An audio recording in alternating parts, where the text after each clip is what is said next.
welcome to the Christmas special of the Weekly Mag. We interview Raül Refree, a musician, producer, a true music thinker. Humberto González, Màrius Tree, Anna-Priscila Magriñà and Màrius Serra will jingle your bells with their words and facts. And get into the proper Christmas mood by playing in a proper Christmas quiz with Guess What? We finish this season with the Christmassy edition of the Weekly Mag, your show in English, hosted by Marcela Topor. Hello there. So what do you expect from a Christmas special? Language tips? You'll get them. Christmas stories, of course. Carols? Absolutely. Games? You bet. Interviews? Just wait and see. Comedy? Stay with us and you'll split your sides. And words and facts? Well, let's get it started with our collaborators. The storyteller Matthew, the surprising Anna-Priscila, the merry Humberto, and the enigmatic Màrius. Hello all. Hi there. Well, by the way, Humberto, really nice outfit. We'll discuss it later. Welcome all to Words and Facts, which today, in case you haven't noticed, is about Christmas. I know. Yeah. And Màrius will tell us all about words that can take us aback. For example, the abbreviation of the word Christmas, right? X plus mass. When do you think it was firstly used? In the 80s, in the 70s, in the 60s? No, it already existed in the 60s, and I would say goes back at least to the 50s. To the 50s? What about you? I would say the 40s or the 30s. I have no idea. The only No thing idea, to be honest. The only thing I know is that it was a big, huge problem in the 80s, the Christmas. Because the X? Yeah, because the Christians thought it was taken away from Christianity by putting an X. That's the only thing I know, but I don't know when. Okay. When it came. I'm afraid you are all very optimistical because it comes from the 16th century. Oh. In fact, yeah, Xmas, it's not a letter. It was an abbreviation of Greek Christos. So some people can think it's a modern thing because of just a letter, but it comes from Greek. We always learn so much from you. Well, now that I remember, Màrius, last week's guest word was also linked to religion, right? Yeah, and it was quite easy, I think, I assume, but don't say it now. The clue had a religious view, and it was the most Christian intersection. 5 letters. Interesting, Màrius. Anyway, I don't know, with this hat you're wearing today, I must say it's a bit difficult for me to take you seriously. I am a very serious man, you know. Well, because really, it's anyway, it Christian. looks really good on you, and the same I say What about this? Yeah, Anna-Priscila. Do you like is it? wearing a lovely sweater. Happy Christmas. Oh, yeah, Christmas. Kiss. We will Excellent. kiss you afterwards. Excellent. Matthew really And, likes it. yeah. I think it's Matthew. stunning. And Matthew has also come prepared for Christmas, right, Matthew? Well, as it's Christmas, I thought I'd bring a reivindicative T-shirt with Malcolm X, you know, who was shot for his Black Power beliefs and everything. But of course, it's Malcolm Xmas. Impressive. Yeah, I just thought of that now, in fact. These are days of joy and happiness, a fact we will totally ignore today, because not everybody likes Christmas. You know, as a matter of fact, these holidays bring about a lot of situations that get on people's nerves. And Anna-Priscila, Matthew, and Humberto will tell us what they hate from their respective Christmases. I have a serious issue right now because, guys, one of the things I hate the most about Christmas is TV specials about Christmas. Oh, so, really? Like this one. Yeah, Like this one. Like today's. It was really nice seeing you today, but see you later. Okay, bye-bye. Get back care. here. Oh, come on. Get back here. Okay, She's not serious, okay. right? Oh my We God. love Yeah, you I'll with be this. back. I'll be back. Okay. You deserve a hater in the group, so I'll be the hater of the group. Did you like this? I thought you were really going. We are both haters. He's more of a hater than I am, Yeah, I I think. think so. So what about English Christmas, Matthew? What do you hate about Where do we Christmas start? in England? Midnight mass in an Anglican church when you're a little boy, which I used to be. You sit in this freezing church at 11 o'clock at night in London in the winter. You get really cold, and then at the end, at about 12 o'clock, you go out with all these older people and you walk all the way around the church, and outside it's even colder than it is inside. And I remember that as a completely unnecessary ceremony for celebrating Christmas, especially when I was about 6 or 7. Yes, it put me off religion for life, actually. Don't you have heat in a heater or something in England? Not back in the 60s, Humberto. No. Okay. Didn't they drink anything? Not, but no, afterwards. Okay, I'm curious to find out what's happening on the other side of the pond, and we have here a reporter from Virginia. Humberto, tell us. Well, I am getting ready to dish on that, y'all, because one of the biggest things that I find is pressure, the pressure of buying Christmas gifts. Oh. They put so much pressure. If you don't get them a gift, it's like, you don't love me. If you do get them a gift, it has to be the perfect gift. So you have to find something that fits them, and it's actually pressure, even with children. Every year there's actually a toy that gets sold out because it's the toy that all the children expect. Yeah. So I really, really don't like to spend 3 weeks looking for gifts for everybody. It's very stressful. Do you like to get presents? No, I'm okay with that too. Okay. You're okay with it. And we love your outfit. Where did you get it? Well, I actually made it myself. Thank you. No, no way. Everything I had in my closet except for the fleece. And I went to Casa Felix and I bought this 1 meter by 20 centimeters for €1.30. And I just cut it up and I posted it on my country plaid shirt, added my belt buckle that I've had since I was 15. And Really there I went. Christmassy. Yeah, well, you know, Texas is always Christmassy. Okay. Nice. And? Oh, and I wore this specifically for a reason, because I wanted to make sure that, take a look at this sign that I Okay. actually got. I went out with this, and I wanted people to be able to sit on my lap.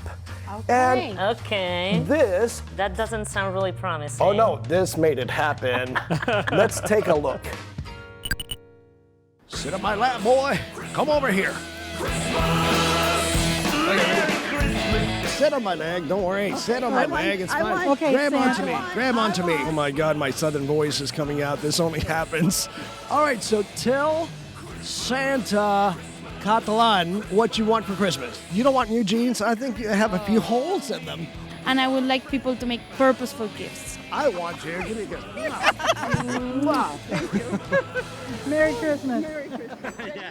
Well, looks like it's going to be a really memorable video, but let's continue with more annoying Christmas situations, though. Other than going to a freezing church, Matthew, what else have we got? Christmas lunch. Christmas lunch. Because in England, or at least in my family, we have 1 year you have half the family over for Christmas, and the next year you have the other half of the family over for Christmas. So you're having Christmas lunch with people you don't know very well. I mean, they're your family, but you don't know them very well.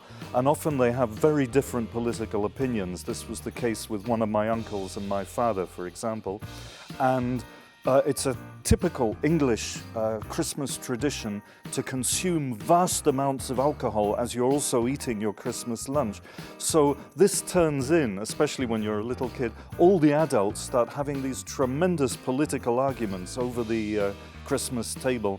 And I remember just crawling away with my cousins to watch the James Bond film on the television just to avoid the thing. But I remember every bloody Christmas there was an argument because the adults were You drinking think it so happens much. with every family, or it was just especially your family? I don't know. I never went with any other family. It's like that. Your fault. Yes, it was stuck. I was stuck with mine. You know? So does this happen to you as well? No, we actually have a very joyful Christmas. The only thing that's stressful is the presents, and that's it. We don't get into arguments usually. We're a small family, Usually. so we try not to argue with each other for the sake of the family. Well, we've got a very happy Christmas. Anytime with all the family eating and drinking a lot. You can go to his family. Yeah. With moderation. No, it's okay. I've got my own family. It's, okay you know, with we do yours. things properly. I think we should all go to your family one Christmas. You'll be very welcome. It's, Okay, what about Christmas shopping? Is it similar in America? Oh, no, not similar to this country, to I think anywhere in Europe. I think it's specific, just in America, different. And one of the things that's really stressful as well is the expenses. America is a huge country, and people will spend so much money to travel because they raise the prices of the flights. And your family could be all the way about maybe 1,000 kilometers or more, and a plane ticket will cost you close to $1,000. Wow. And that's a round lot. trip, yeah. And so you spend usually money on the plane ticket. You spend money on around $2,000, the average American, on On the whole Gifts? thing, no? Presents? yeah. I mean, it's normal for your wife or your husband to get you a TV, a new plasma TV, which costs about $400, $500. Seriously? Yeah, for Christmas. And then you add up everybody else's gifts, and they all add up, and most of them charge it. They don't actually take their own money. They put it on a credit card. So Americans go in debt around Christmas. And then you add the dinners, the electric bills for all the lights. You know how many lights are not inside the house, but outside too. Don't you know about vouchers? You get the day before, you get like a little paper, and this is for a dinner with your lovely daughter. And that's it. That's what it counts. That's Good it. idea. Just a poem. Just a little poem. Yeah, a Yeah, little yeah, well, poem. no, We'll no, have you. there's too much pressure on gifts. Everybody has to have the perfect gift. So lots of pressure, no, when it comes to shopping in the United States. Do you have any proof of that? Oh yes. Wait, I have a video that I think we can put on right now, and I'll show you a little bit of more of another side of what happens in the United States around Christmas. And ladies and gentlemen, look at this. Wait.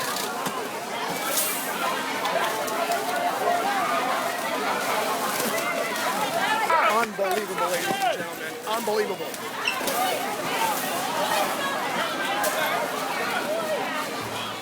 Well, that's impressive, Humberto. Where is that? Well, actually, that is in Florida, in Pembroke Pines, where my parents live. And what I would do is every Thanksgiving, I would go down there to actually film the fights, because there are shopping fights Are they on Black giving Friday. that for free? Why are they fighting so Because much? they have sales. The day after Thanksgiving, they used to have sales. Thanksgiving used to be closed until 2012. That video that you just saw was in 2012 on Thanksgiving Day. The first store to open up in the United States on Thanksgiving Day was Walmart, and that was at Walmart. yeah. They actually ruined the sanctity of the American family by actually, because people had to work on Thursday now. So I would actually go in there. So this one doesn't have a good fight. The 2 years before that, I had a really good fight where this woman was calling the other woman names, and she pushed her into one of these little carts.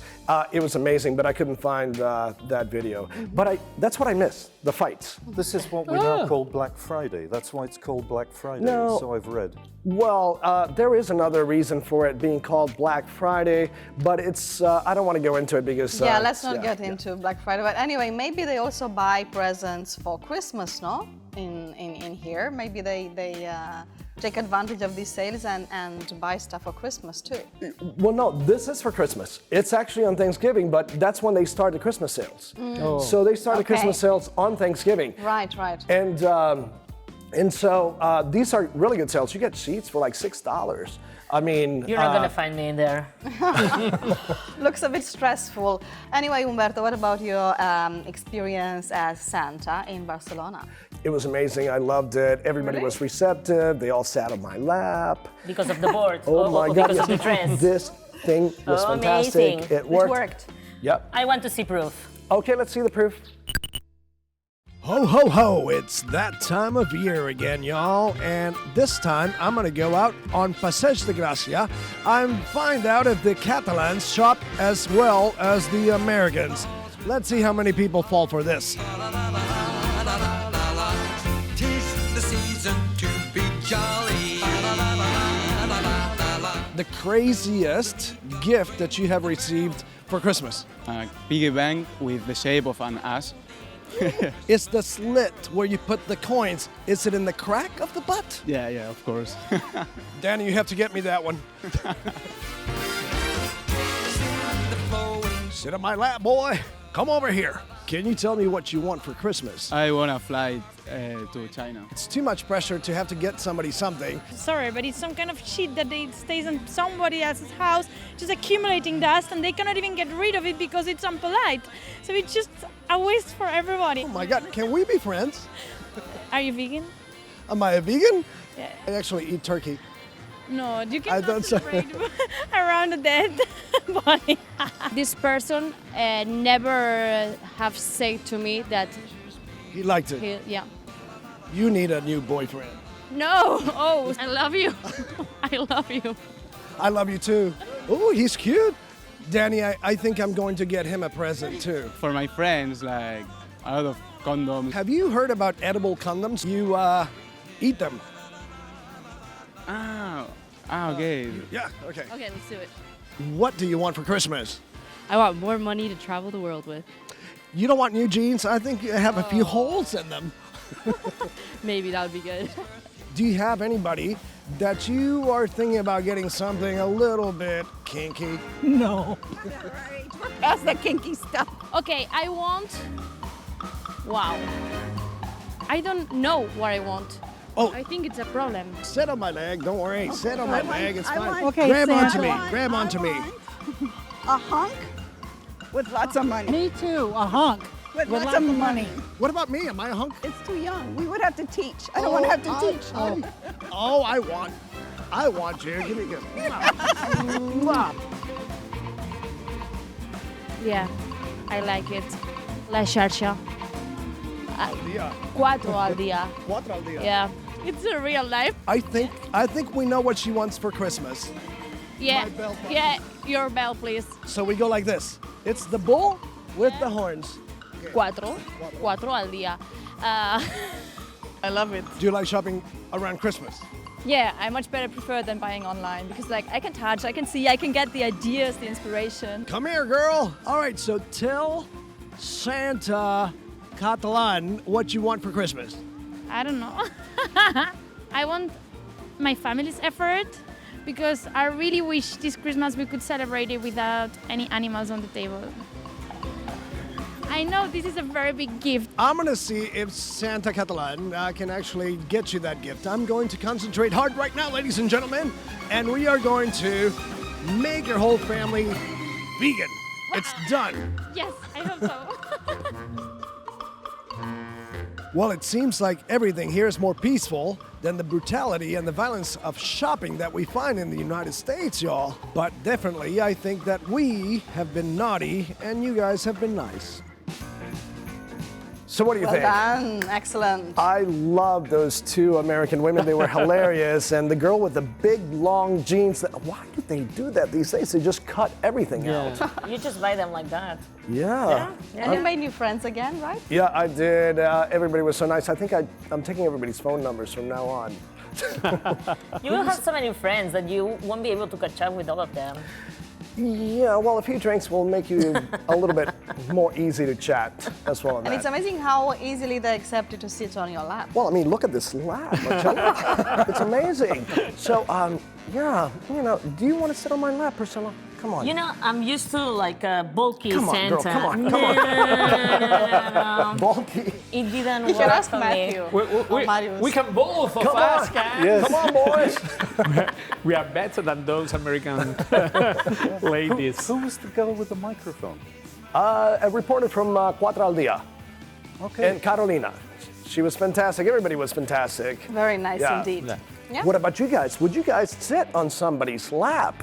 Well, it depends on the person. She doesn't sit on my lap. Exactly. It depends, no? It depends on the lap. Yeah. It depends on the lap. Basically. Not on the person, on the lap. Right. Let's go to Anna-Priscila and see what she hates the most about Christmas. I'm Well, really curious. One of the things I hate the most is New Year's Eve parties. You're supposed to get ready. You're supposed to buy a new dress, find the best place, have a lot of fun in there. It's just a party once a year. And when you prepare parties so much, usually they are not so fun.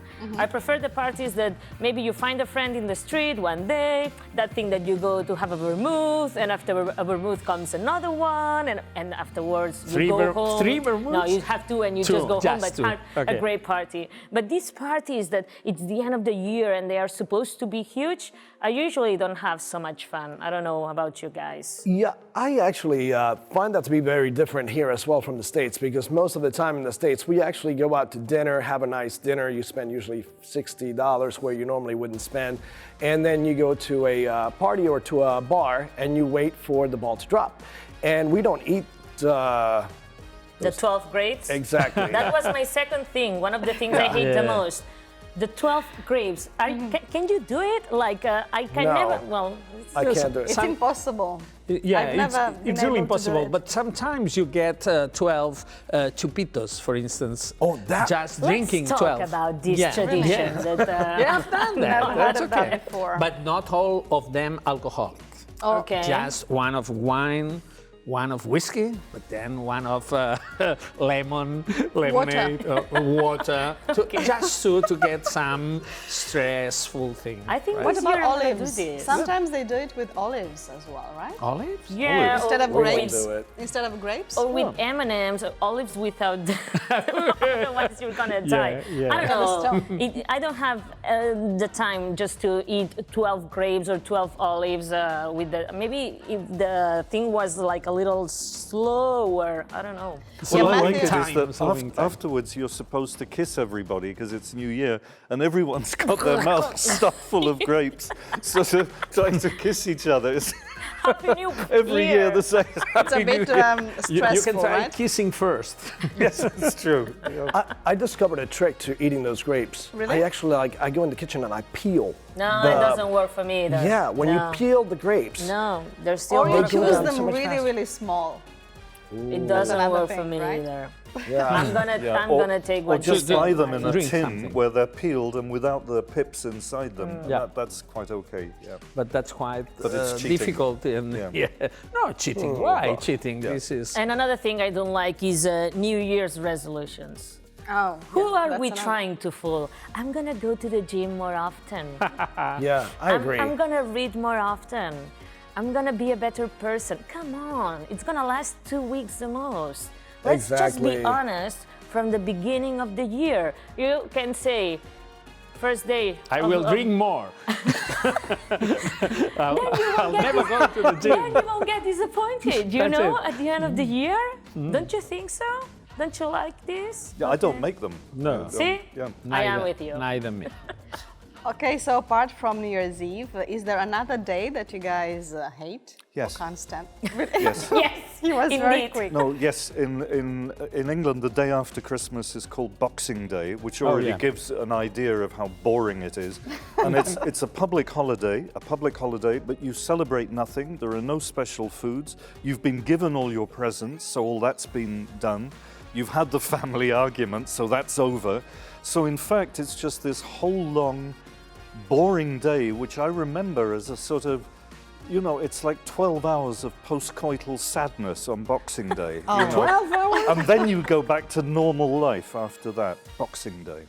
Well, actually, Boxing Day is quite funny in Catalonia, no? Because there are lots of things going on. There's a San special Stefan. menu. Yeah. Exactly. It's San Esteban, no? Uh-huh. Yeah. So let's see, Anna-Priscila, what happens in Catalonia for Boxing Day.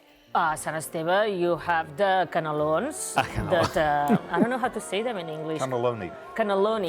Well, kind they of are Italian. Italian. way. Yeah, they are Italian. Yeah. And I don't know, I remember my grandma when she used to make them like from scratch, because that's the thing you have to do at San Esteban, and you get the food from Christmas, from yeah. Christmas Day, Yeah. and you do the stuffing of the cannelloni. That's really good. But I do have to say, you're so full from Christmas Day that maybe you have to dance a little bit at night, so on the next day, on the Boxing Day, you still are hungry for some cannelloni. Because you dislike football, for instance, because Boxing Day is a very nice football day in the Premier League. I don't dislike football. It's just I've never understood what's interesting about it. It's a ball, you know, you make goals. And No, I know. I used to play it. You know, I used to play it, Màrius, but I It's not still haven't got interesting, it. I still haven't got it. Okay, we'll try. And Boxing Day in the States? We don't have In Boxing Day in the Virginia? States. I mean, we have New Year's Eve, and then everybody's recovering for the next 2 days. But we actually take it easy on January 1st and January 2nd. We actually don't have another No, but holiday this for is a while. after Christmas. Yeah, this Sorry? is 26th. Boxing Day is the day after Christmas. After Christmas, so I Yeah, it's thought the because we were 26th. oh Yeah. the 26th, and you call it Yeah. Boxing Day. I thought we were on. Okay, I got mixed up. I actually. They're still crazy about things in shops. They're like, Yeah. This is mine, right? On the 26th, I don't think we That's don't do why. anything. That's boxing. That's boxing, but on the shopping. Right. Yeah, oh yeah, That's you're it, right. that's We have Boxing Boxing Day on Black Friday. Right. Our Boxing Day comes before yours. It's a completely different tradition. But Boxing Day, in fact, it's very sad. It comes from when people who didn't have enough food would come around with a box to the rich Yeah. people's homes, Oh, and they would gosh. get their leftovers. They didn't make them into cannelloni. Oh. They gave them to poor people. okay. Oh, that's Carrying nice. a box. So we're so stingy. We use Boxing the Day. leftovers for ourselves, while ourselves. you would give it to people without food. Oh my gosh. For ourselves and me to the other personally. part of the family. And to the other part of the family, because it's very good. You've got Christmas Day in one part of the family and our Boxing Day, our Santa's Day, but with the other part. So, But It's you true, see, it's Màrius, true. Yeah. we don't share with poor people. We're awful. because we were poor.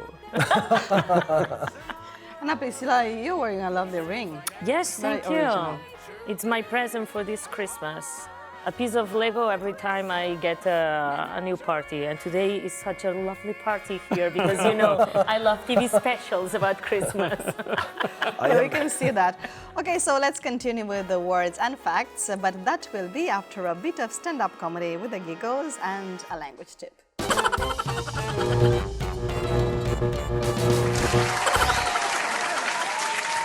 I was hanging out at the bar the other day with my friend Fergus, who's an astrophysicist. A blonde comes up to him, says, "What do you do?" Fergus says, "I'm an astrophysicist." She goes, "Oh my God, that's amazing.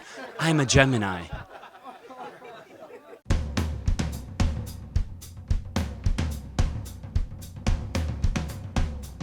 Hi.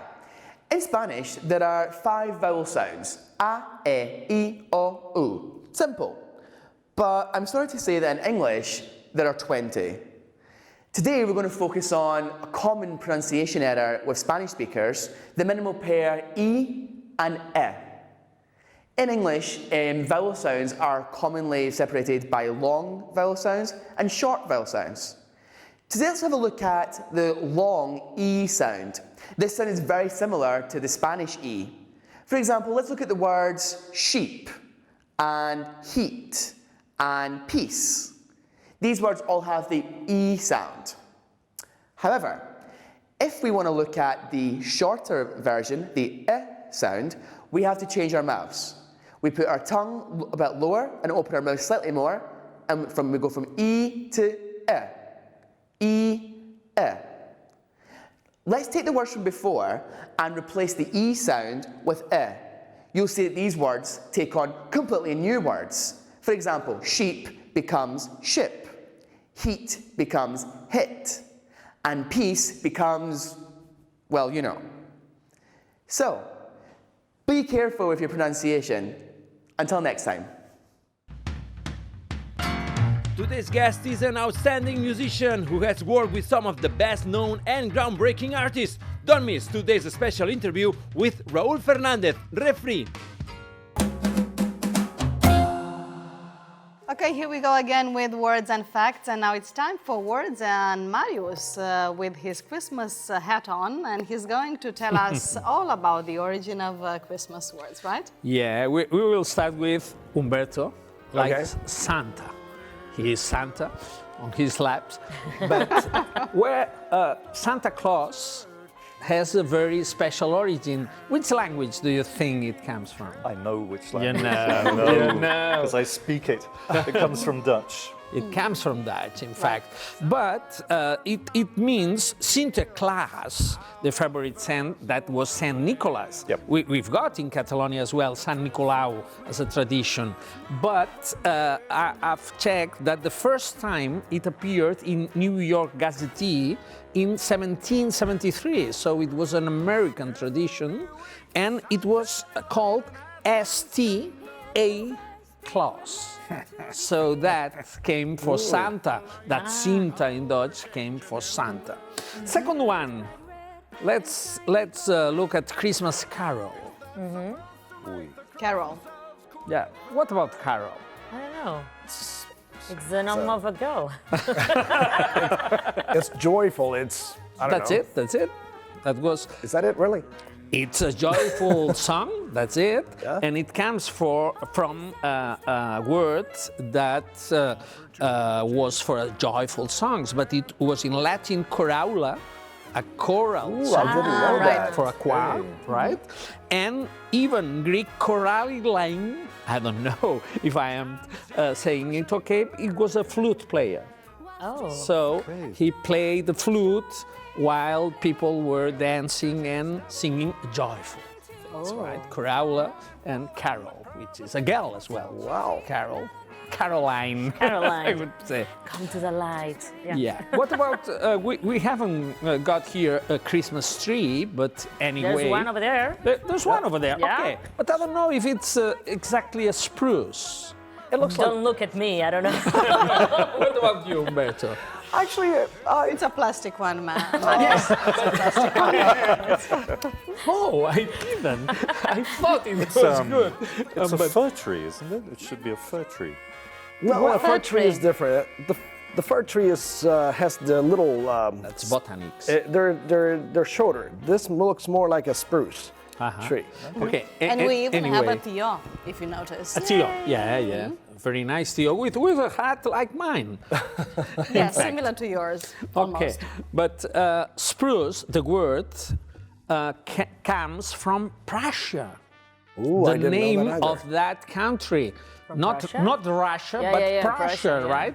Because lots of goods came imported from Prussia, and it was named Prusse at that time, at the 17th century. So it was spruce iron, it was spruce leather, it was spruce tree as well. Wow. But afterwards, when Prusse became known as Prussia, the old name, the former name, it was just linked to the trees. So that was because the Prusse tree became spruce. Wow. I have to write that down, otherwise I'm going to forget in 5 minutes. Well, you're gonna see it again. Can I ask you the expression in English to spruce yourself up, which means to make yourself look smarter?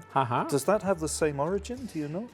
I don't know exactly, but it should be, because lots of things coming from Prussia were just ornamental. So they were there you go. like There you have it. spruce iron, and maybe it was that expression, like yourself today.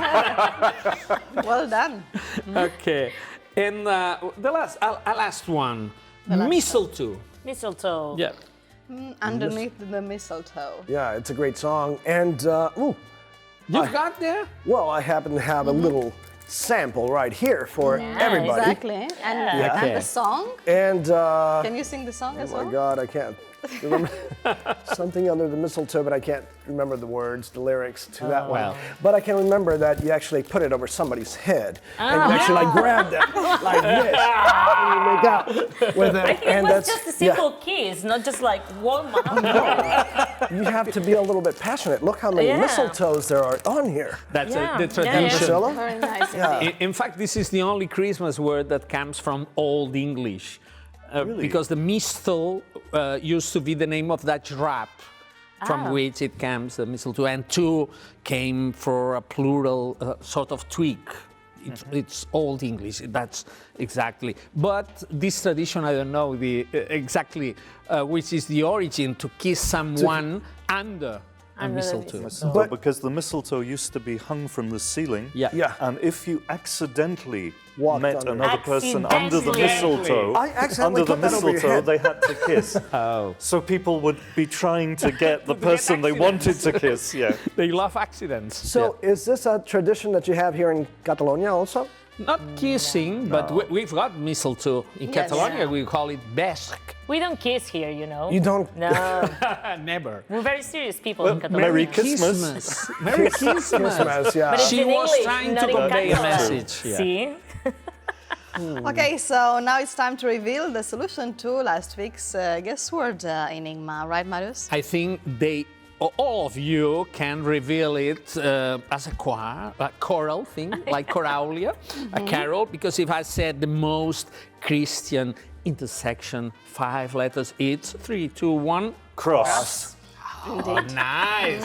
Okay. Easy one, easy one. Easy one. But now today's show is special. It's a Christmas show, and so is Guess Word with Màrius. And as we'll have a few weeks break, we didn't want you to miss Màrius's weekly enigma.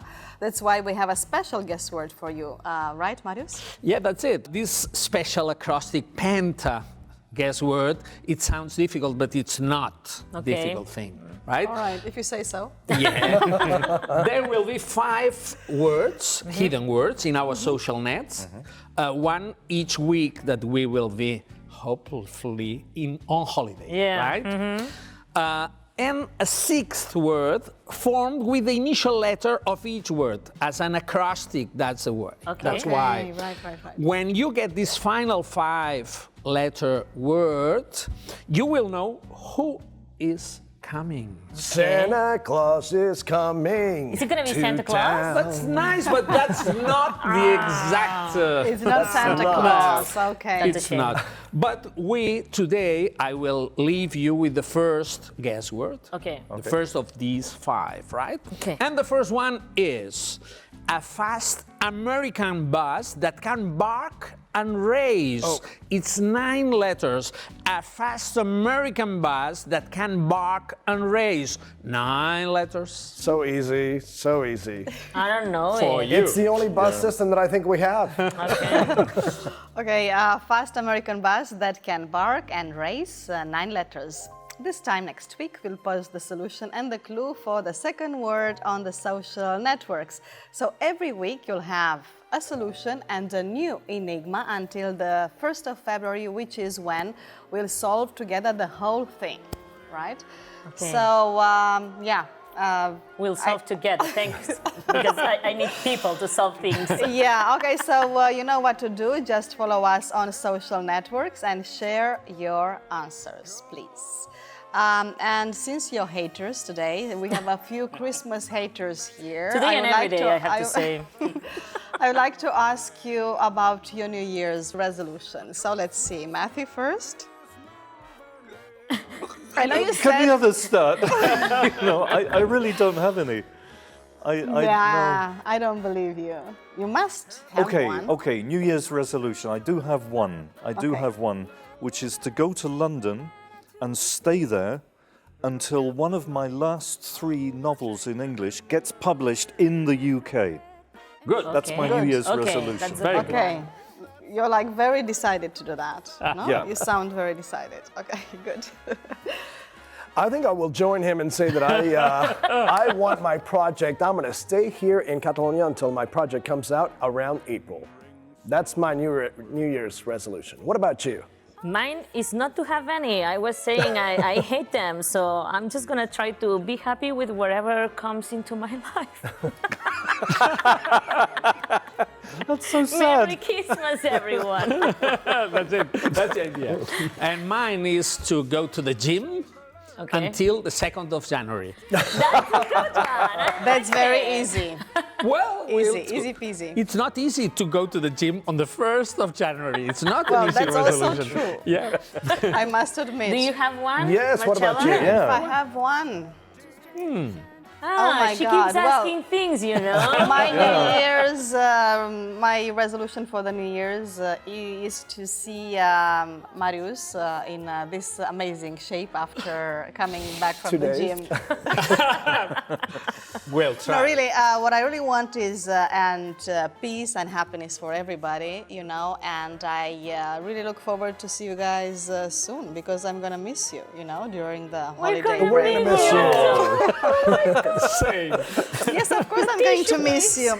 Well, Màrius, Matthew, Anna-Priscila, and Humberto, thank you so much for coming today. Yeah, Merry Christmas, a Merry Happy New Christmas. Year. I hope you've been good and I hope you get many presents Me too. from Santa. We hope right? so. And until next year, which is 2020 already, or as they say in America, 2020. 2020. Yes. 2020. Happy holidays to everybody as well. Thank you. Happy holidays, right? And Christmas wouldn't be the same in Catalonia without the caganers. The American Richard Satnick discovered them by accident, and he's been so fascinated with them ever since, so much so that he joined the Amics del Caganer Association, and he's been traveling to Barcelona to attend their annual Christmas dinner for the last 13 years. This is One of Us. Have a look.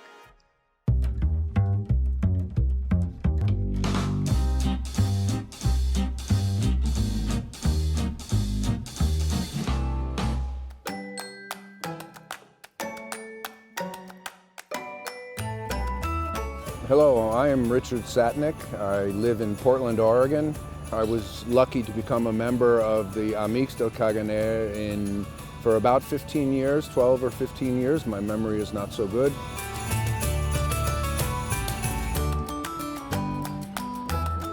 I've always had an interest in unusual humor and unusual figures even. I've had a collection of art figures, and I read about the Caganers in something about Barcelona, just in my usual thinking about Barcelona as an interesting place to visit. I read this about Caganers and I'm very surprised and very puzzled what these things are, and of course I was amused. So my idea was come to find out why the Caganer was popular and what is the meaning of the Caganer.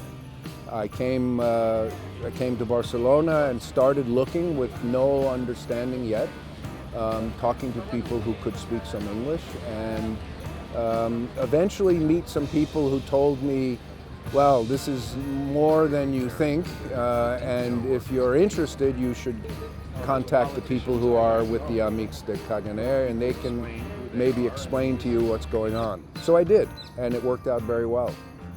These are people who have become great friends and have introduced me to many parts of Catalan culture.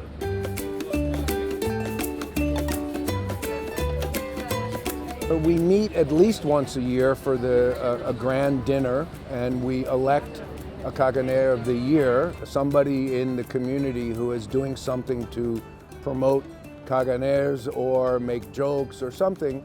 And it's a way of giving an award at the dinner and having a reason for our dinner. But it's always a very interesting dinner. Many people come, sometimes I think 70 or 80 people.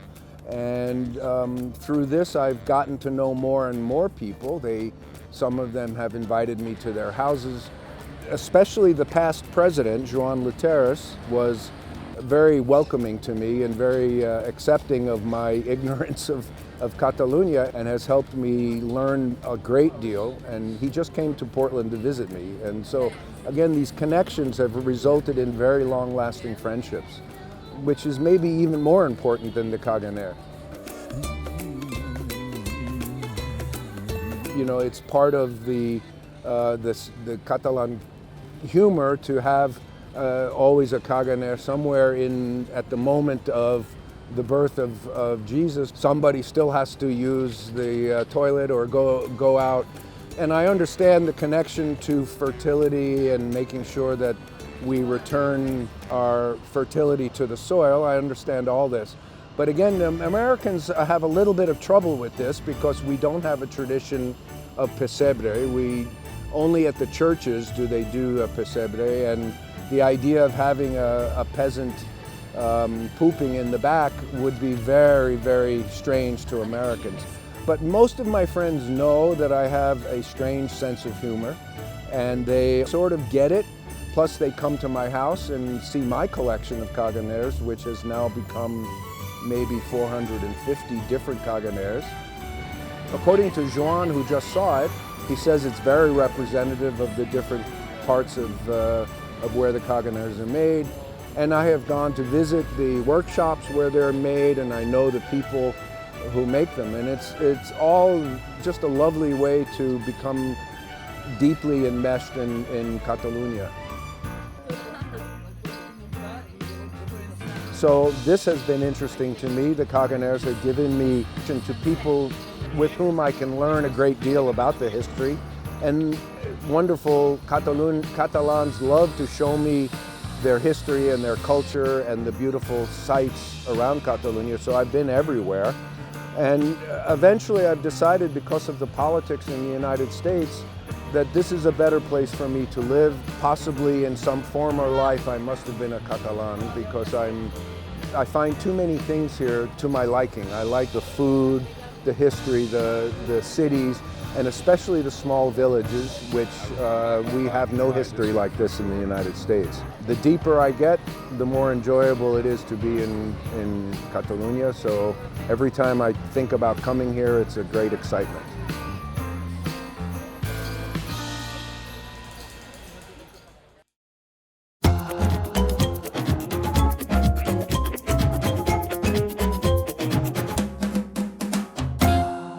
Welcome back, and today we are very happy to have with us a very special and versatile musician. The word referee surely rings a bell, and in the unlikely case that it doesn't, no doubt you'll know artists he's been working with, such as Rosalia, Silvia Perez-Cruz, the ex-Sonic Youth guitar player Lee Ronaldo, and even the film director Isaki La Cuesta. So, why do so many famous artists want to work with him? Let's find out. Raül Fernandez, referee, welcome. Thank you. It's a pleasure to have you here. My I know pleasure. you don't give too many interviews. Not really, not really. It's just that I'm a little bit lazy about interviews, and sometimes I prefer to be on the other side of the camera, not in front. I understand. Well, we are happy to have you here for our Christmas special program. That's do why you like I came. Christmas? Well, it's a period of the year that I quite enjoy. It has some moments that, okay, it's the same thing every year, and it's things repeating that are not so good. But yes, I quite enjoy it. It's fun. Raul, I know you're just back from Portugal, where you share a project with Lina, a musician called Lina, and we have the video here. Que perfeito coração,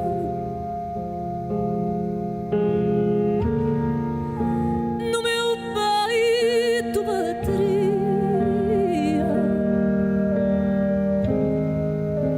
meu amor na tua mão. The project is called Lina, Raül Refree, right? Tell us about it. Well, this project started like 2 years ago, and from a quite big management company called Uguru from Portugal that they manage many fado singers. They came to Barcelona after listening to some of the records that I've done related with flamenco, and they asked me to work on a fado record. They thought that fado it's a close world like flamenco, and they needed someone to give another look, like to try to revitalize the style. So I thought it was interesting. They introduced me to Lina. She was the first singer of the Club de Fado, probably the most important place of live fado. And we met almost at the studio, and we started playing together, and it was very interesting. It was great to play together. So I developed like the idea of a different record, like not made by string instruments like fado is most of the times, more based on keyboards and pianos and textures. And the record's going to be released next January on the 17th, if I'm not wrong, under Glitterbit, that it's English record label that I really like. In relation to this project, you said music is not geography, it's emotion. Well, music has something. Sometimes people want to put like a language or some geographical ideas into music, but music it's a language that can understand, that everyone can understand, like from China, from here, from Africa, and it's not about the style of music and where is it from. It's about the emotion that transmit to me or can transmit to other people. What makes me enjoy music. So that's why I said that. And fados are... You don't need to be Portuguese to understand fado or to play fado.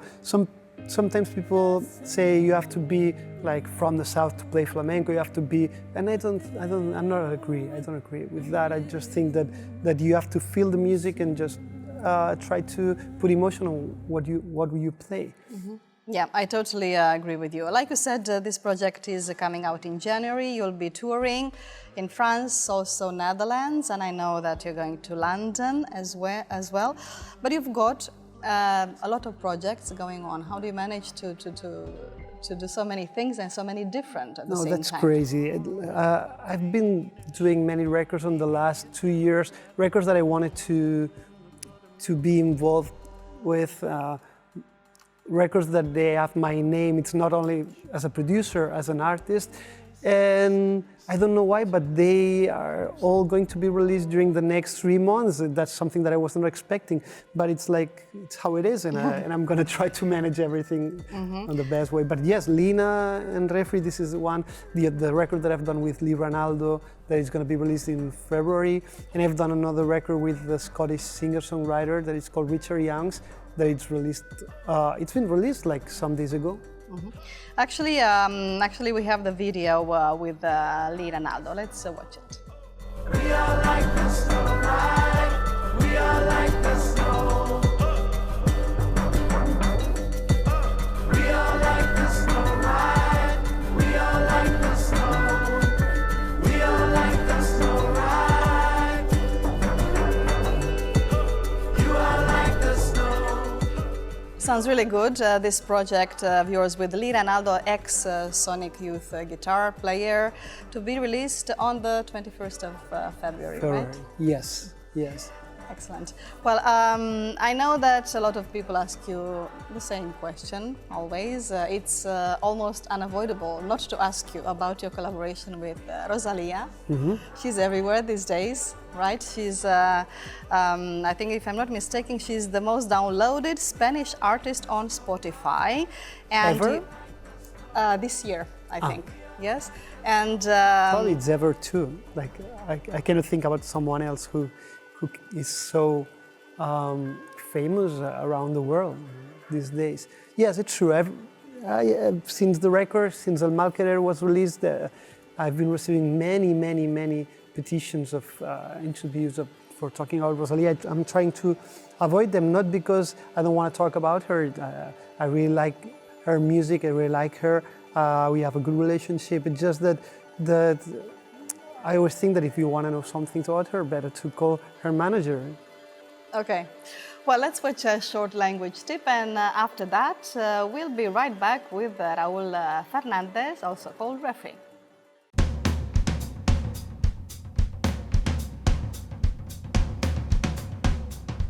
Hiya.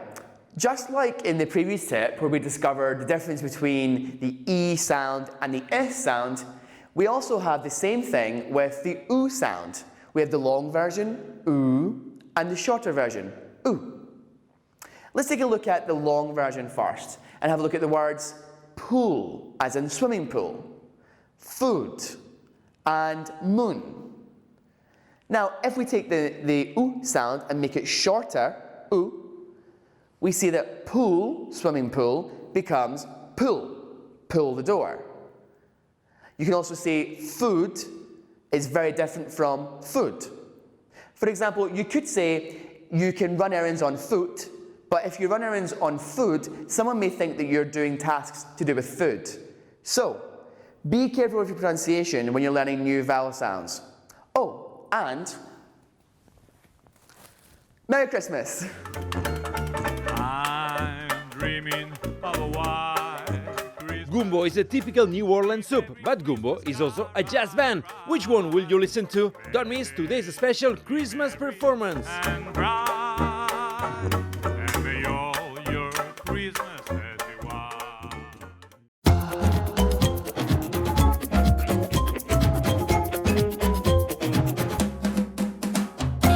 We are having a chat about art and music with the musician, composer and producer Raül Refree, and now he's just told us about his collaborations with a few artists, including Rosalia, and we've got more questions for you, Raül. About Rosalia, what did you see in her at the beginning and what convinced you to start your collaboration with her?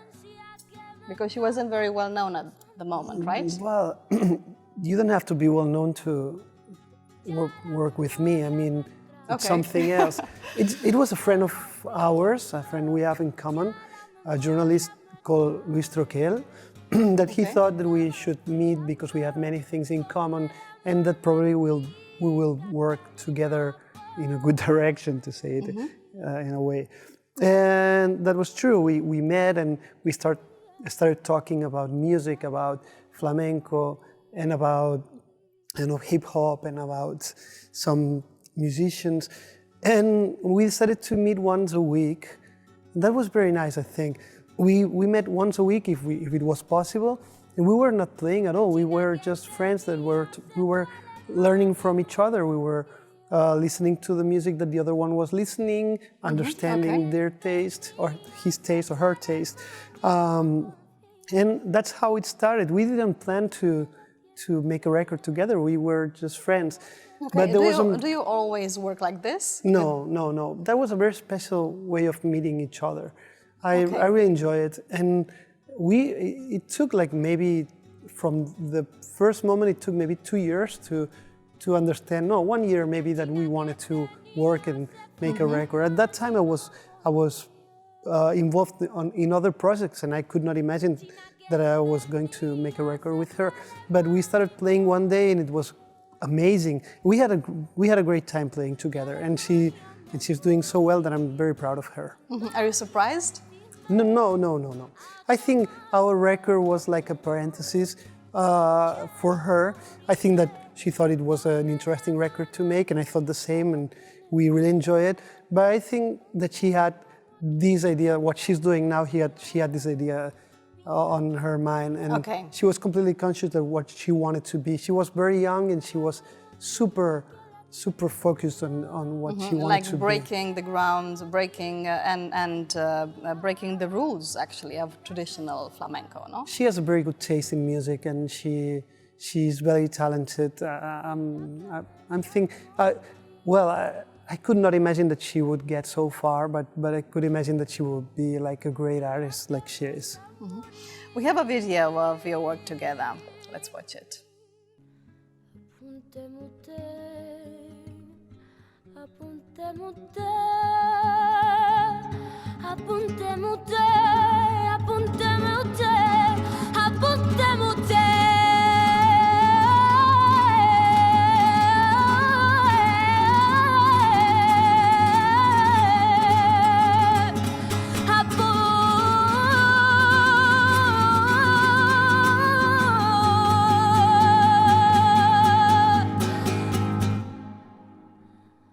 Do you always follow your intuition when you start collaborating with a new artist?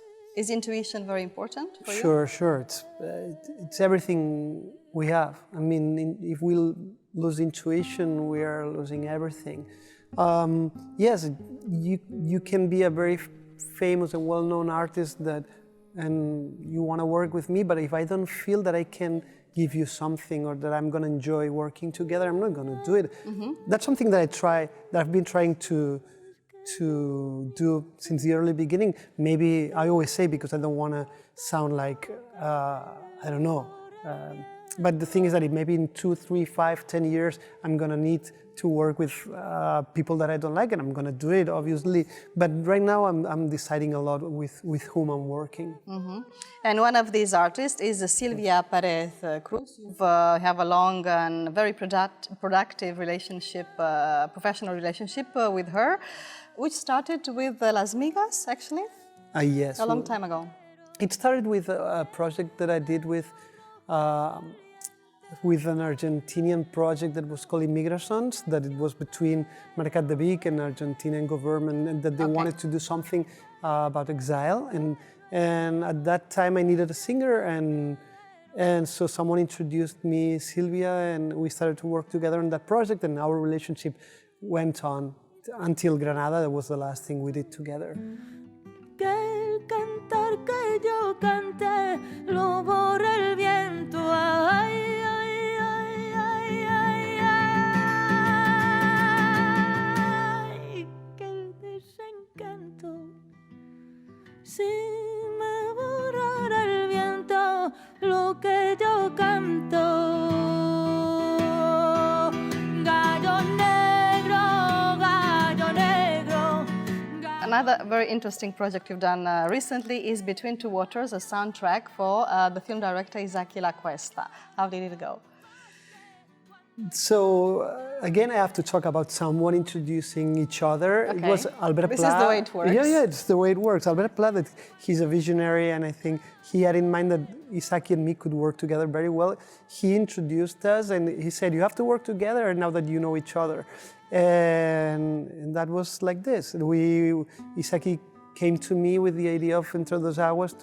At the beginning, it was only for some songs, but at the end, it was almost for the whole soundtrack. And from that moment, we haven't stopped working together. We feel very, very together. Like we work together very, very well. We are like the same kind of person, artist, or whatever you want to say. That we are thinking about projects all the time, and we want to work together on them. That's good. He's amazing. I really love him. Yeah, me too.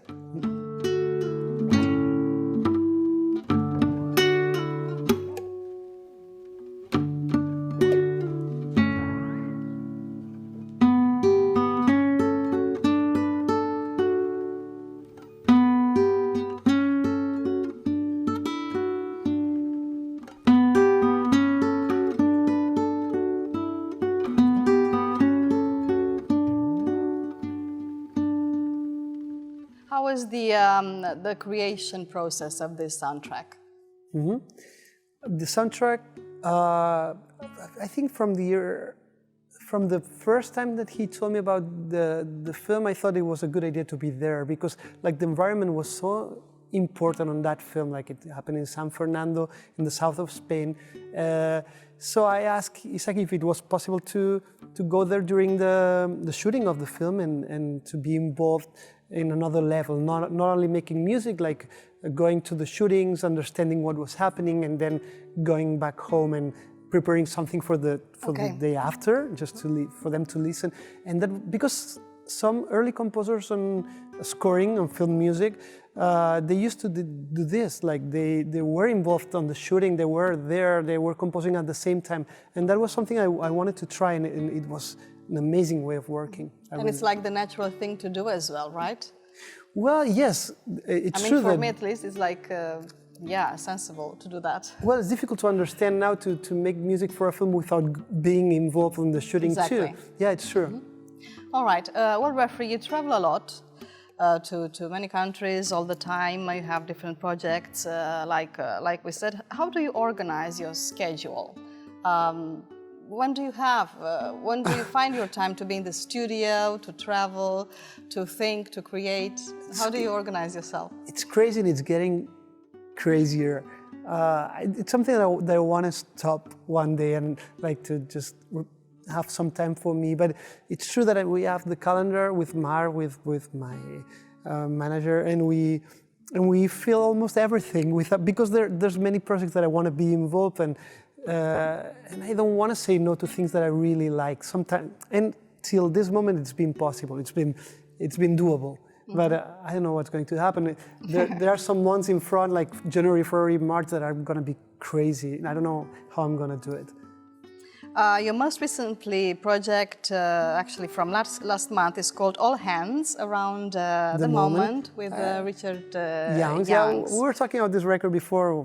This is the first of the 4 records that are going to be released during the next months, that I'm involved as an artist, not as a producer only. Also, another one with the Asturian Rodrigo Cuevas. Yes, I really like that record.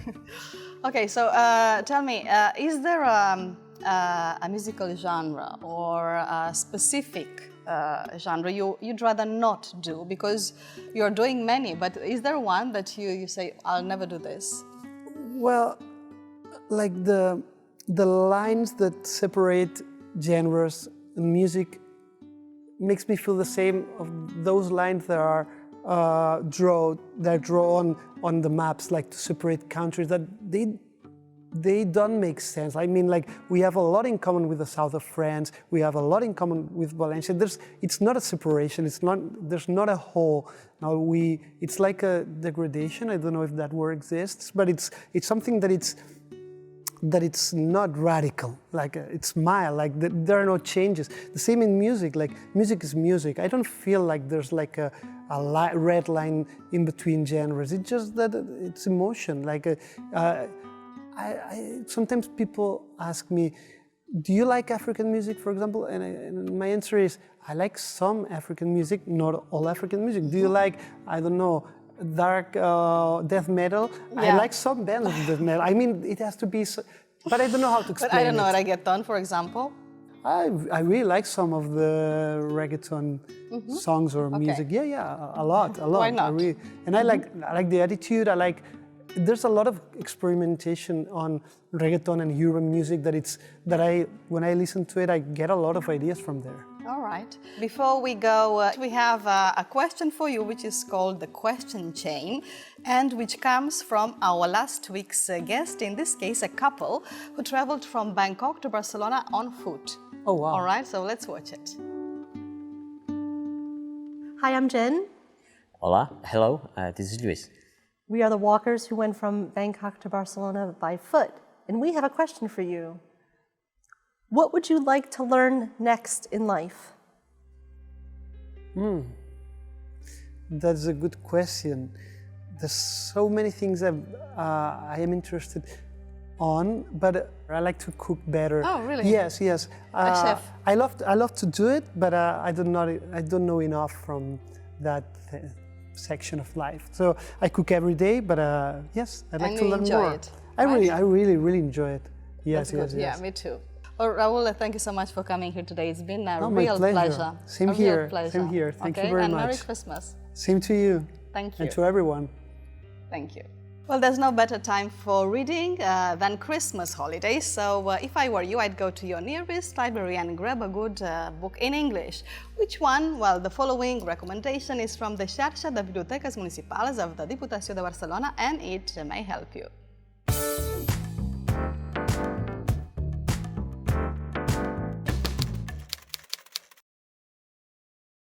Edgar Allan Poe's work, it's very well known and has influenced many creators in literature and in cinema. But how many people have read directly the stories? The Torero stories are very well known: The Black Cat, The Fall of the Usher House, The Cask of Amontillado, Morella. And you may find the 19th century American English a bit complicated, but it's worth a try. Just an advice: unless you consider yourself very brave, don't read them at night.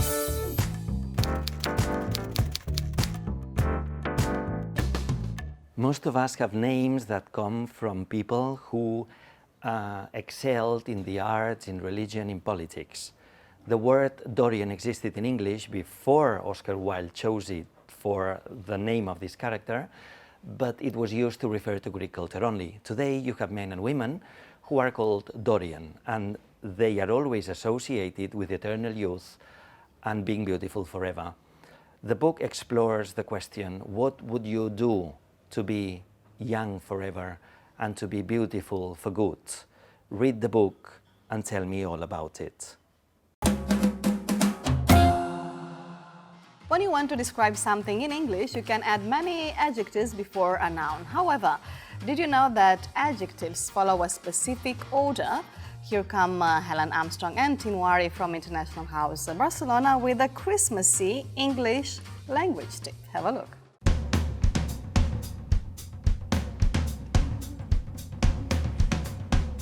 Hi, so in English it's normal to add more than one adjective before a noun, and it's not unusual to use about 3 adjectives in a row.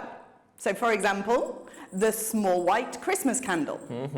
But if we say, for example, a glass red nice bauble, it sounds really strange. So instead we'd say a nice red glass bauble. Sounds much better. Why? Because native English speakers use an adjective order naturally. So when we have two or more adjectives, we put the facts and the more specific adjectives closer to the noun, and then the more subjective adjectives or general adjectives, they come further away from the noun. Yeah, and that said, there is a set order by the type of adjectives. So first comes opinion, then size, age, shape, colour, origin, material, and purpose. And then the noun. So, I know, let's play a game. Let's describe a Christmas object. We'll begin with the closest adjective to the noun, and then we will have to add another adjective afterwards. Okay? So the closest adjective to the noun is always the purpose. So if this is a stocking for Christmas, it's a Christmas stocking. Over to you. Okie dokie. So the second adjective type closest to the noun is the material it's made of. So this looks like it's made of Hessian. So this is a Hessian Christmas stocking. Okay, and the third kind of adjective closest to the noun is origin. And it says here it's made in England. So it's an English Hessian Christmas stocking. Perfect. Your turn. Okay, so the fourth adjective closest to the noun is colour. So, didn't I tell you, we're going from specific to general. So this stocking is brown. So it's a brown English Hessian Christmas stocking. Okay, so the next category can be a bit more subjective. So the shape. So long, short, thick, thin. And I would say it's quite thick. Yeah. So it's a thick, brown, English, Hessian Christmas stocking. All yours. It's getting difficult now. So adjectives about age go before the shape. So this looks quite new. So let's say that this is a new, thick, brown, English, Hessian Christmas stocking. Back to you. Right. So before the age, we describe its size. So here, it's quite small, so it's a small, new, thick, brown, English, Hessian Christmas stocking. Ha, your turn. Right. And finally, before anything else, we put the most subjective adjectives, like our opinion. So I think this is a lovely Christmas stocking. So it's a lovely, small, new, thick, brown, English, Hessian Christmas stocking. Thank you. So whenever you are in doubt, you can remember this sentence or simply the initials. So OSASCOMP. Okay? And the teachers from International House Barcelona wish you a Merry Christmas and a Happy New Year. As you know, there is no weekly mag without music, and for Christmas we have chosen jazz, New Orleans jazz. And we are happy to have today with us the Gumbo Jazz Band, who've been playing together for almost 20 years. Oscar, how did you celebrate 20 years, the 20 years of the band? Well, probably we're going to have a celebration next summer because we're getting ready a new CD, and probably will be a good choice, you know, next summer when the CD will appear, and it will be nice. Yeah. Exactly. Jazz. Why this kind of jazz, New Orleans? Well, I felt in love with New Orleans jazz when I was probably 14 years old. And since then, well, I've been listening always jazz. First of all, New Orleans, then swing, all kinds of jazz. And well, I'm in love with that music, and I play that kind of music. Traditional jazz, classic jazz, you know. Okay, and since it's Christmas season, what are you going to play today for us? We're going to play a beautiful song popularized by Bing Crosby years ago in 1942, in a movie called Holiday Inn. And the song is composed by Irving Berlin. And the name of the song title is White Christmas. Everybody knows White Christmas. It's a great choice. Sure. Do you like Christmas carols a lot? Of course. I'm listening to Christmas carols the whole year, even in summer. I like it, yeah. Okay, excellent. Oscar from Gumbo Jazz Band, thank you so much for coming to the Weekly Mag. Thank and now you. let's enjoy some Christmas music.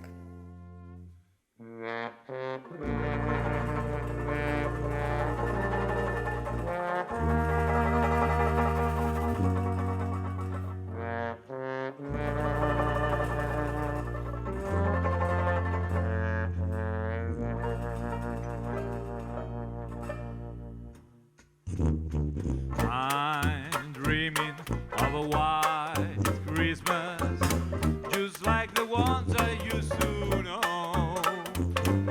treetops glisten and children listen to hear sleigh bells in the snow. I'm dreaming of a white Christmas with every Christmas car I ride. May your days be merry and bright, and may all your Christmases be white.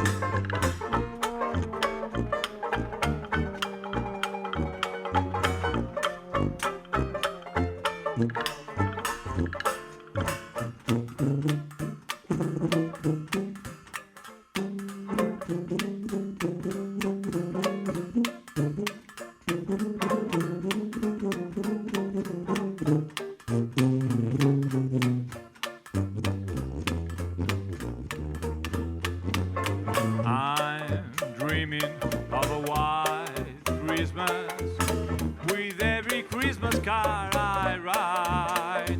May your days be merry and bright, and may all your Christmases be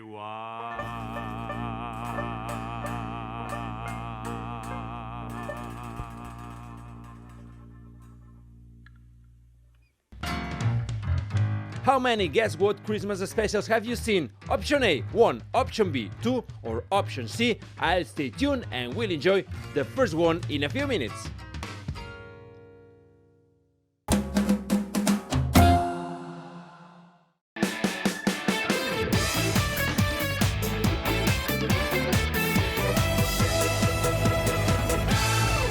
Welcome back. Well, I hope you are enjoying our show today. We've learned quite a few things, had fun, practiced a bit of English, and now it's time to do them together with Guess What? So let's say hello to our quizmaster who brings us comfort, joy and glamour in his own particular way, of course, Serra. Yay! Great, nice outfit. Oh, thank you so much. Yeah, I've been waiting for the whole year to wear something like that. Looks thank good on you. you. Okay, guys. So, joy to the world, the quiz has come. Hi, Marcella, hi, dear contestants. I wanted to go farther than this, but look Patricia's face. I mean, I felt like I had to stop right now. So I'm gonna be serious. Hi, patient viewers.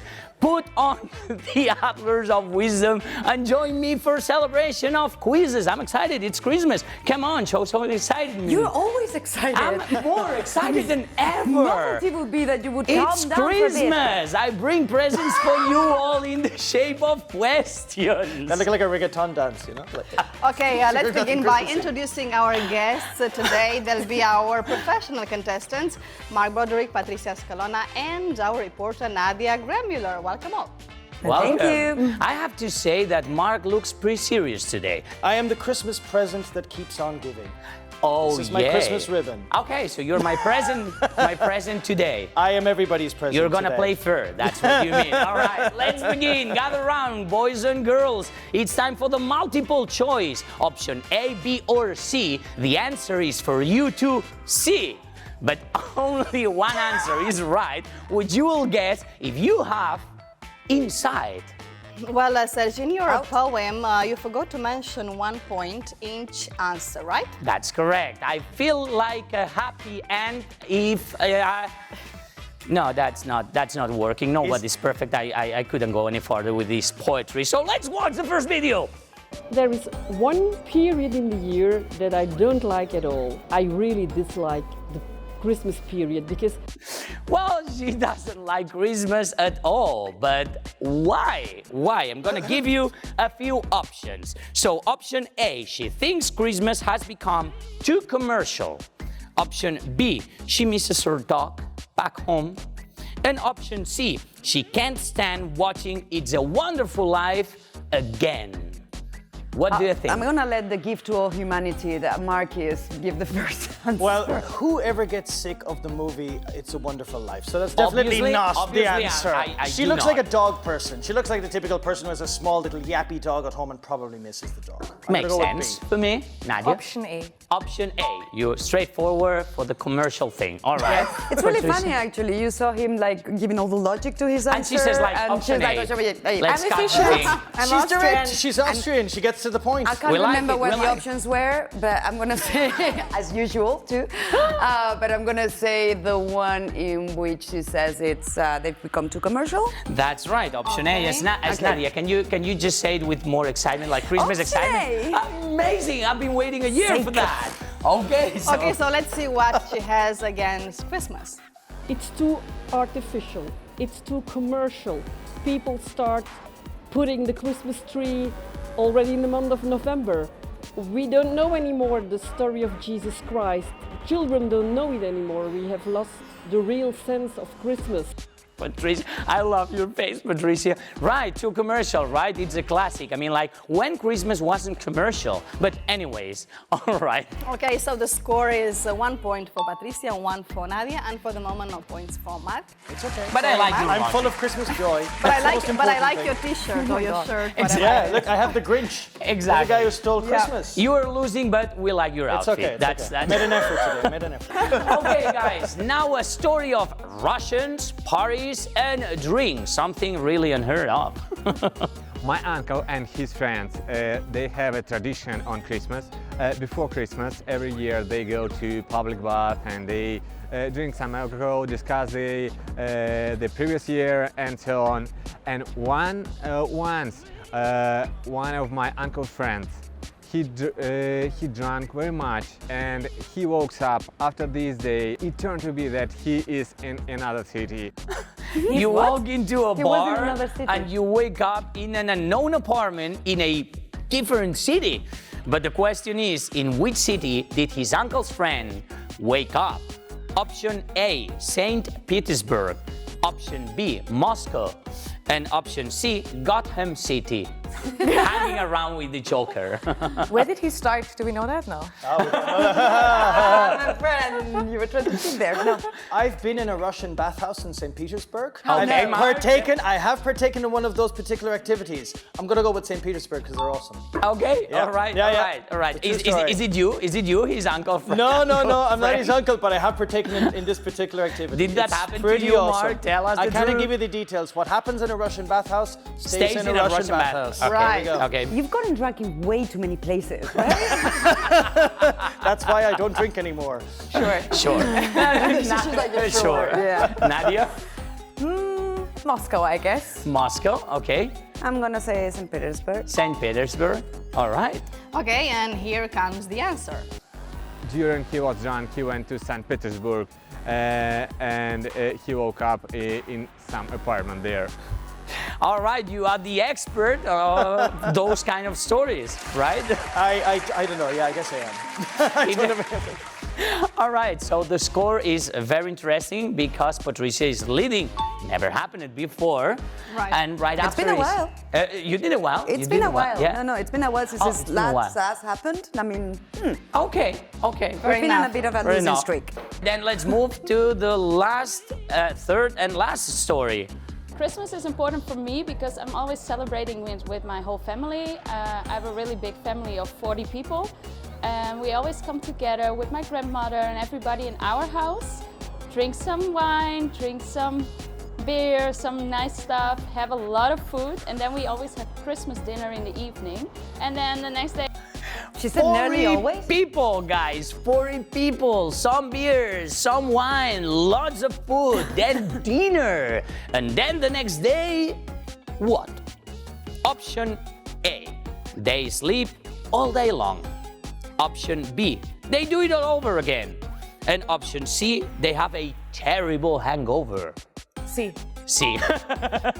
Definitely. She's straightforward. It's I like, mean, see. there's- If she sees it, she goes for it. Think about it. You have that many relatives. You Yeah. have to drink a lot to tolerate it. So Yeah. you'd have a hangover. Then. So that's a Mark's logical. That's the kind of the answer that Mark normally delivers, like a logical. Well, I'm sorry. But I took I'm your going to give a answer. different logic to this. I Oh, go for assume it. that maybe she potentially is either German or Swedish, so I would say they do it all over again. Okay, all right. I'm going for that one. And Patricia's once you joining get Mark. 40 members of your family together. It's weird to have this team, like Patricia and Mark together, We're teaming not up. a team. No. It's We're not weird, a I have team. to say, but it's okay. We respect. We respect You it. want to change places? No, not really. Thank you.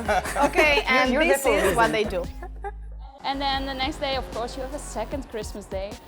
We go to the other half of the family, and then we do everything all over again. Come together, have some nice drinks, have some nice food, have dinner together.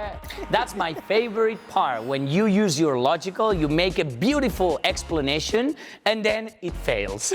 Maybe she likes her family. Okay, yeah, definitely. Well, that's what we Here's- do here. Right? But we shouldn't be so surprised. This is what we do here in Catalonia as well. You go to like... You have 7 dinners here, I counted. Yeah. So we're talking about Boxing Day, the day after Christmas. What do you usually eat or drink for Boxing Day? Gin and tonics. I've got a group of friends, and we usually go out after lunches with families and stuff, and we drink gin and tonics. No food. Nope. Okay. What do you consider Boxing Day? The 25th or the 26th? 26th. Well, Christmas in Austria is on the 24th. Yeah, but we celebrate at night. So you unwrap the presents on the 24th at night. Okay. And then on the 25th, it's over. Amazing. Well, that's practical. Back to work. Back to work on the 26th. Exactly. That's actually practical. In Ireland, we watch horse racing. Okay. Yeah, it's St. Stephen's Day. They have St. Stephen's Day horse racing, and we go to the pub and watch horse racing and drink pints of Guinness, I suppose. I was going to say that. I didn't want to Okay. play stereotypes. But It's a stereotype. I was going to say I asked about food and drink, but well. Exactly. Oh, sorry. Well, we got a full It's answer. all about the drink in Ireland. The food is secondary. Okay, and All the right. score? How does it Fair look? enough. The score? The score looks good, I think. Yeah, 3 points yeah. for Patricia, no? 2 points for Mark, 1 point for Nadia. Yeah, quite balanced. But Nadia, well, we have a long way to go still Yeah. with this game, so yeah. It's gonna change. We'll see what Exactly. Okay, well done, my dear contestants. Now we are in the Christmas mood again. It's time for the second round. 2 points every right answer, and we've got some good news and some bad news. Which one do you prefer to hear first? Bad news always. Bad news always. Good news. Good news. This is a democracy, so we've got bad news, we've got good news, and we've got... Where's my hammer? Well, that actually goes in the way that we are asking that question. Okay, yeah, that's what I say. why we're Where's asking my that hammer? question. So tell me the good news all here. So all that's the good news. Those are the good news. You are not going to use the hammer, neither the horn or the bell. Sorry, instrument guys. was becoming- Sorry, Thank Patricia. you. No, thank you. You were complaining about it. I love Exactly. the hammer. It was Hold- becoming hold on, It hold was on. becoming an extra part of my limb. Because you guys haven't heard yet the bad news. Okay. The bad news is you are going to have to sing. Sing what? Whatever, you'll see. Don't rush it up. Let's just warn the audience at home that as soon as I sing, they'll probably switch channels. Same here. I left my singing And we know voice that at home. Patricia has an amazing voice, but if I sing, I'm afraid we might, That the might- viewers at home, they're going to turn off. They're going to be That like, might screw be this, a I'm famous over. opportunity. Each one of you will have to choose one of these faces. The person will start to sing and you will have to continue. If you don't know the song, the next contestant will have the chance. Okay, so we start with Patricia. Yeah. Patricia, choose one face. I'm going to choose the woman with glasses. The woman with glasses. And now Right. we'll see a video. Let's see how she sings. Rudolph the red-nosed reindeer has a very shiny nose, and if you ever saw him, You would never think it close. You would even think it close. Job well done! Absolutely! Great. Yes, Excellent. yes. Very, yeah. Okay, and I'm we continue impressed. with the second song. In this case, Nadia, choose a face, please. The other lady, please. The other lady. Okay, let's see the video. jingle bell, jingle all the way. Oh, what fun it is to ride in a one-horse open sleigh. Job well done. Done. 2 points for you, Nadia. And Amazing. third song, Mark. Exactly. Well, drink. I need to take a drink of water here, okay? I really apologize Let's to all of pretend you it's before this vodka. happens. Let's pretend I'm it's obviously vodka. going to have to Okay. be left with that poor sod in the middle. Let's go for it. We wish you a Merry Christmas. We wish you a Merry Christmas. We wish you a Merry Christmas. And a Happy New Year. 2 Good points for you. tidings to you. I know, do I have to continue? Well, you can continue Okay. if you want. No, We're you stop excited me. to hear it. okay, guys, at this point, I really need to ask you, what's your favorite Christmas song? Wham. Wham, George Michael, Last Christmas, I think it was. Last Christmas. As soon as I hear that. Yeah. I know. You gave it away. There we go. Yeah. No, sorry. I love it. That's not going to happen. There is a team going on here. I hate It's Christmas the Christmas songs. spirit. You hate Christmas I hate them. carols. I think I need your shirt. I think I'm yes, the Grinch. Okay, all right, guys. Obviously, this was a warm-up. Now the true song. So you have the second set of faces. Look at the face of these true singers, and after you sing, we will check out how it ends, just to compare. And we start with Mark. Mark, be my guest. I'm going to choose the red-haired girl and the boy with the red top. I don't know exactly where they're from, but they might be Irish, the red hair. So Okay. Let's see if I have any luck. All right, the couple. Jingle bell, jingle bell rock. Jingle bells swing and jingle bell rings. Come on, Mark. That's happy and smappy, and that's the Jingle Bell Rock. I don't know. Your intentions were good, but Can't remember this. It was terrible. I don't know this. Snowing up, blowing up, luscious of fun. Now the jingle hop has begun.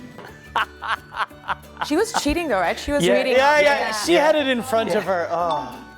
Okay, and we continue with I wouldn't have Nadia. known it either. Nadia, your turn. All right, I'll choose the brown-haired lady, please. Let's take a look. Long lay the word in sin and narrow pining till he appeared and the soul felt its warmth. Wow. Wow, it's So amazing. continue this, please. I cannot follow this, I'm sorry. Yes, you can. I plead the fifth. Oh, come on, no one is singing. Actually, I don't Just know. try it. I don't know the song. All right, It's I get it. Jesus was born, la la. All right, let's take a look how it ends. Oh, holy night, the stars are brightly shining. It is the night of our dear Savior's birth. Wow, we need to bring this lady Brilliant. here in the show. We do. She's great. Yes, Well, why don't you ask her to sing something in German? that's actually a great idea. Just to compensate. Exactly, just to come and sing us something in Silent German. Night in German. We learned it in German. Stille Nacht, Uh-huh. heilige Nacht. Okay, that's all you're getting. Wow, amazing. So? Your turn, My turn. lady. Okay. The two ladies. And here it is, Merry Christmas, everybody's having fun. I have no idea. Oh, come on. We have been preparing this. Okay, go for it, Mark. Look to the future now. It's only just begun. That's well deserved. Now we're gonna watch how it ends. Look to the future now, it's only just begun.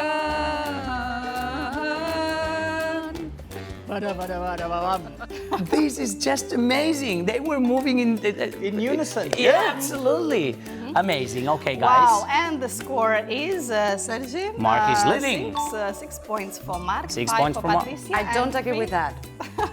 Patricia. No, You can I know, have listen. my 3 points. I know that you I are the don't agree hater with that, of no. today's show. I understand that. We need a villain in the I in the don't show. agree but with that. Mark deserved those points, and I have No, to he say did that not. defending Mark is it goes against my values. It was but he deserved it. He deserved it.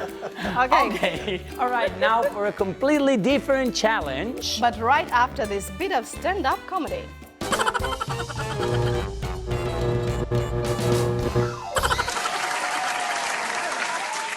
They say that in 20 years, the world's biggest fight will be water. I think it will be trying to find a username that's not been used.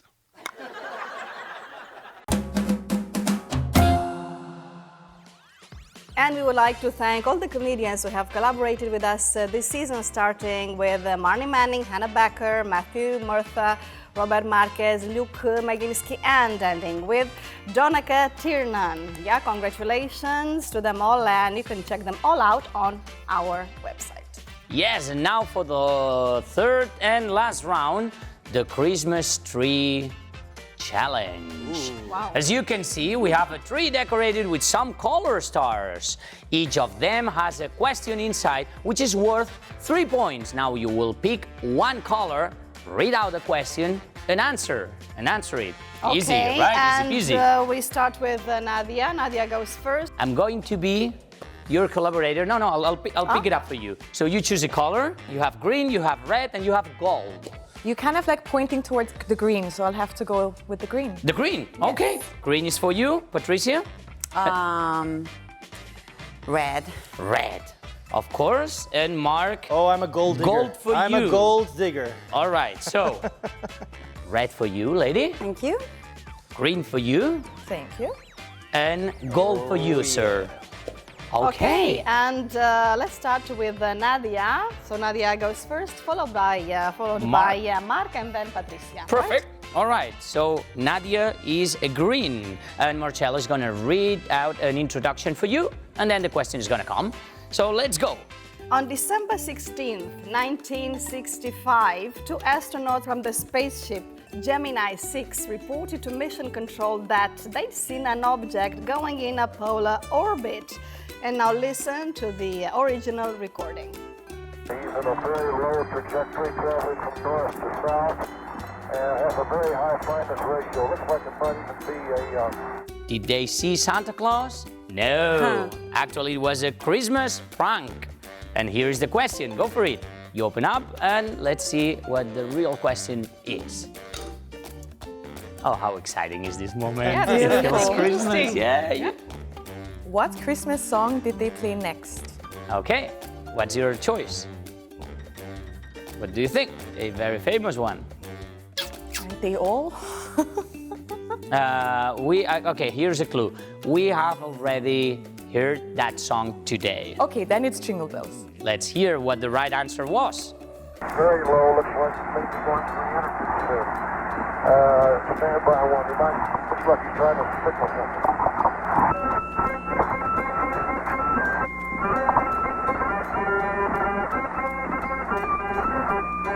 Job well done! Yes, that was Jingle Bells. The astronauts Wally Schirra and Tom Stanford had sneaked a harmonica and sleigh bells into the spaceship. Nothing like astronauts with sense of humor, right? 3 points for you, Nadia. Job well done. Excellent. Mark, your turn, Okay. Mr. Gold. I'm the gold digger. The golden boy. Oh, right. I like that even better.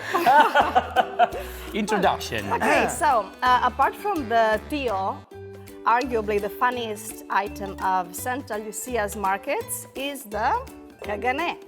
But originally it was not part of nativity scenes. And time for you to read out the question. Go for it.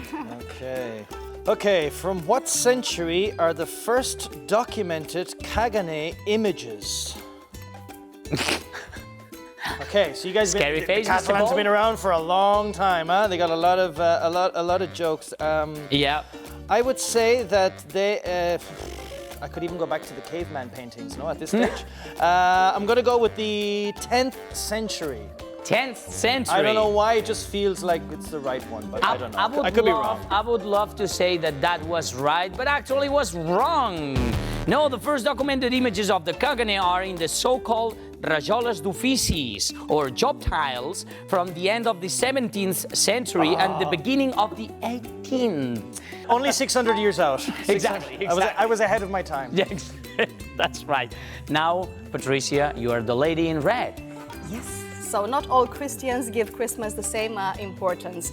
Actually, centuries ago, Puritans banned celebrating Christmas in England and colonial America. Time for you to read out the question. My dear Patricia, the most excited lady in Christmas time. Shut up. Never miss an opportunity. She never misses. What American town forbade Christmas celebrations in 1659? Is this like the most difficult questions of the video? I've tried my best to give you a hard time, What my American dear town? Patricia. You know a lot of things. I know a lot of things, but I don't know this. It's a big city. Sorry? Big city. It's a big city. It's a big city Well nowadays. known. Yeah, Or not the back then. hugest. I mean, not the biggest. Then New Amsterdam. Huh? New Amsterdam, New York. That's not correct. Unexpected, right? Yeah. It's actually Boston, Massachusetts. Oh, The could have ban been. wasn't withdrawn until 1681. Did you know that, Mark? I knew this one, yes. Yeah, sure. Funnily you knew. enough, I did know Sure this one. you knew. The Irish built Boston, so. Well, it's interesting because Nadia Have and a draw. Mark Yeah. both have 6 points, and Patricia 5. Exactly. And when I was told I would reach for the stars, I didn't imagine this. But guess what? It's not over yet. You know why? Because this tree doesn't only have stars, but also they have fancy bubbles. This means a second round with 3 more questions, which will decide our Christmas champion today. I'm starting to miss my Guys, horn. ready? You're starting. Okay. I never Then- thought I would say It's not time yet. I've got 2 horns here if you want. Okay, guys. Okay, All right, so we're doing the same balls. thing again. Here I am, picking up the balls for you. Nadia, oh my gosh. Shut up. It's that. forever now. Yeah, that's life. Nadia, you are the first one to pick color. You have gold, green, and red. Gold. Gold. Gold, of course, Who's ma'am. the gold digger now? Now, Mark's It matches time. my outfit. I'm gonna go with green this time. Green A for bit of you. rubbly green. And Patricia? What do you think? I don't know. I don't know. You have a lot of options to pick. Which is? Red. Red for you. You know I kind of love you. Why am I That was here? on TV. So, gold for you, ma'am. Thank you. And sir? No, Okay, no. once a year, all right. Oh, There you go. Awesome. I loved it, by the way. I didn't wash my hands. Since when? Oh my God. Okay. Okay, I start with Nadia, the golden lady this time. So, it goes like that. As Norwegian tradition has it, Christmas Eve is not just a birthday, Jesus' birthday, but also the night when magical evil creatures arrive. Now your time to read out the question. What a mystery, right? What's gonna happen now? What object do Norwegians hide before going to bed? And the answer is... God damn it, I dated God a damn it, Norwegian. it's not correct. No, just I kidding, go for dated a it. Norwegian, but we never made it to Christmas. It's his fault, I don't know the answer. Okay, what kind of objects? They don't have guns. Maybe they have axes. Smoked salmon. Axes. Smoked salmon. Oh no, they have this cheese that's really like this dark cheese, but I don't think they would hide it. They would- didn't say who under would- the... Do you have a clue maybe? A magical object. A magical object. Magical object that also is very- actually very Common. common It's and a very useful. common object, but and it useful. could also be magical. A broom. That's correct. Yes, a broom. Brooms are hidden because why? Witches are coming. Mark's Okay, time. so, good 3 job. points for you. Good job. Your All right, turn. Mark, here it goes. Okay. Today we've learned that Santa Claus comes from Sinterklaas or Saint Nicholas, who brings presents to Dutch children and who comes with his assistant, Zwarte Piet, that is Black Pete Peter, yeah. in English. So your turn. Read out the question for us, please. Where, according to tradition, does Sinterklaas come from? Oh, that was an right. easy one. He comes from Spain. Correct. And actually, Black Pete was said to carry a bird's rod to punish naughty children and then put them in his bag to take them to Spain. Yep. Okay. Excellent. Last but not least, Okay, Patricia, the lady in red. the lady in red. Lady in Jingle red. Bells has probably become the best known traditional American Christmas song. It was composed in the 19th century, but guess what? It wasn't intended for Christmas, but for another time of the year. Your turn to read out the question, and I don't want to put more pressure on you. That's not true. I actually want to put You more do pressure want on to you. put more pressure Just to on me. remind you, Nadia and Mark did it very well, and they both were right. just to remind you, it's just a okay, fact. I'm used to losing now. For which time of the year was this song written? And the answer is, I'm gonna help you out. I accept a season as an answer. If you want to be more specific than that, good for me too. But I'll let you give me a season. It's quite a bit, so Yeah. maybe, I don't know, summer? Summer would have been a great answer, but it's incorrect, actually. It was intended for Thanksgiving season, originally titled One Horse Opens Late. It had no connection with Christmas at all. It's strange, right? Because apparently in autumn there is no such, There's no snow. so much snow, exactly, that's right. Which means that we have two winners. We have a draw here. Yeah, never happened Two before. winners, never at happened the end of the quiz. Exactly. We've got Nadia and Mark both with 9 points. What it happened before is that we got a loser, and this time we got a loser too. Oh, poor Patricia. Merry Christmas, my Poor dear Patricia. Well, we've got two winners, Nadia and Mark. Congratulations, guys. Awesome. And congratulations to thank our you for coming loser. and playing with us. It's tough at the top, Patricia. It's tough at the top. Look at that, look at that. I'm gonna, come here. Don't run away, come here. Look, she would rather hug the winner than you.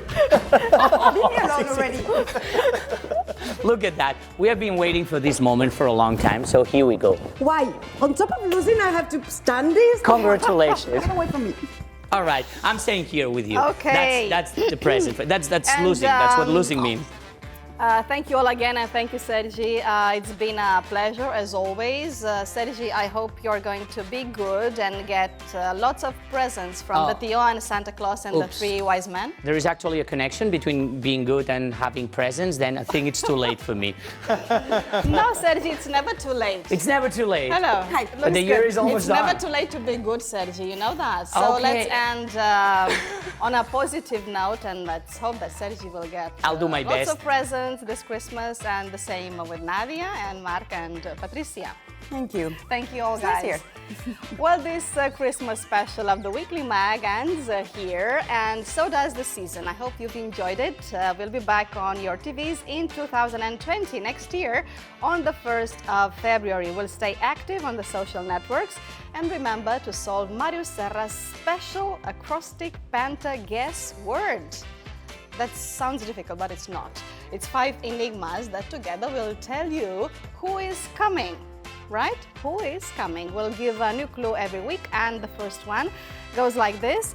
It's a fast American bus that can bark and race, and that's 9 letters. You can think about it. You have quite a few weeks. Check our website and follow us online for the next clues and for special videos, tips and surprises. And in the meantime, enjoy your holidays, have fun with your family and friends, keep up your English, and have a fantastic Christmas and a happy New Year.